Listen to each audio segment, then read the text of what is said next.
Gotcha. No, gotcha. I was curious. OU and Texas, their big SEC move, that was broken by Brett Zorneman. And, had that all happened just abruptly and whatever. Did you guys have any indication after the fact of when OU and Texas were planning on informing the Big 12 of their move, had that story not broken? I mean, we were told after the fact by those two schools when they planned on letting I guess at the time Commissioner Bowlesby know, and I think some of us felt like there were good intentions and believe that, and quite frankly some of us didn't. Anyway, it's water under the bridge, and we're moving on. Yeah, I just asked that because I was curious. I never thought about when that was actually going to happen, and I was just curious about the timing of it and dropping the way that it did, just how much of a ramification or ramifications there were across college football that maybe we're still seeing to this day as a result of how that all unfolded. Yeah, no, I think, Craig, it's a great point. And, look, without taking an hour to dissect everything, right. But since that happened, think about all of the moves that have occurred because of it, the dominoes. And it's, as you all know, it's far beyond just, the SEC and the Big 12. And, it impacted a lot of other conferences, a lot of different institutions. And so there's this domino effect. Now, remains to be seen what dominoes fall because of the move from, USC and UCLA to the Big Ten. And, will there be additional dominoes to fall? And obviously that's what we're all, collectively waiting to see, and not sure. And, look, would that have been a month later? Would it have been 2 months later that we would have, known, that would have been shared? We would have been informed, officially. I'm not sure, but here we are today, and I do think at some point in time, for the good of college athletics, we've got to get to a point and a place in time where we have some type of landing place, and so that we can maybe transition from cannibalizing ourselves and so to speak, and trying to find a way to have some unity and really think about and move forward in terms of what's best for college athletics.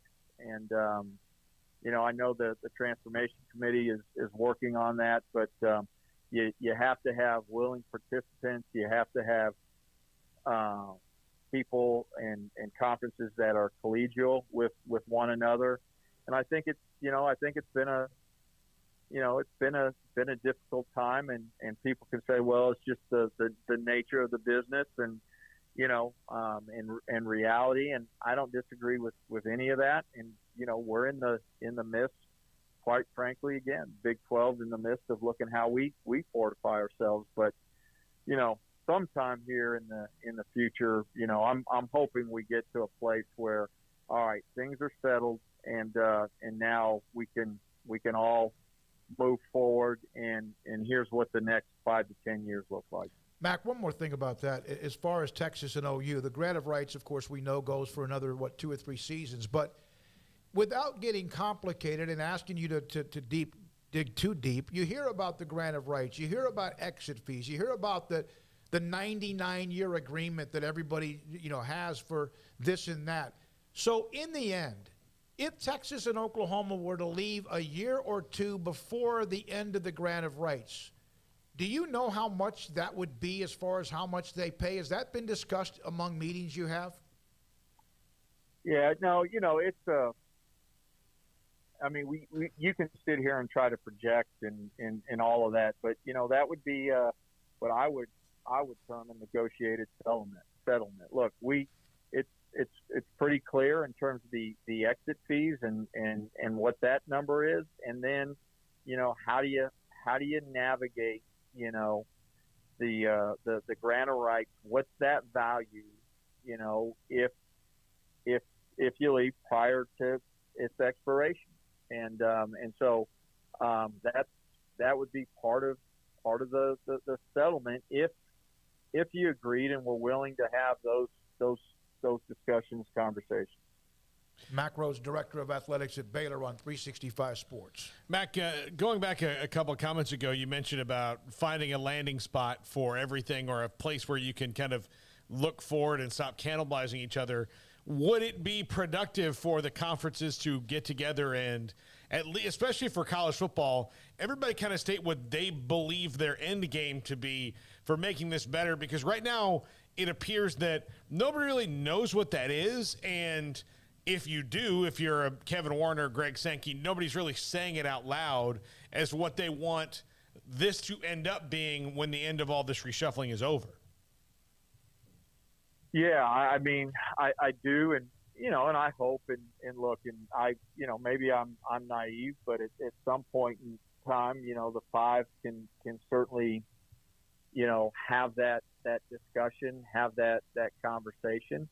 A lot of it is or could depend upon, the structure of football and what that looks like here in the future. Does it remain under the NCAA, but separate, so to speak, and separate governance and maybe, separate rules when we think about, benefits for student athletes and recruiting and all of that, versus does it move outside of the NCAA? So I think all of that, certainly could play a part. And look, those are conversations that are obviously happening right now.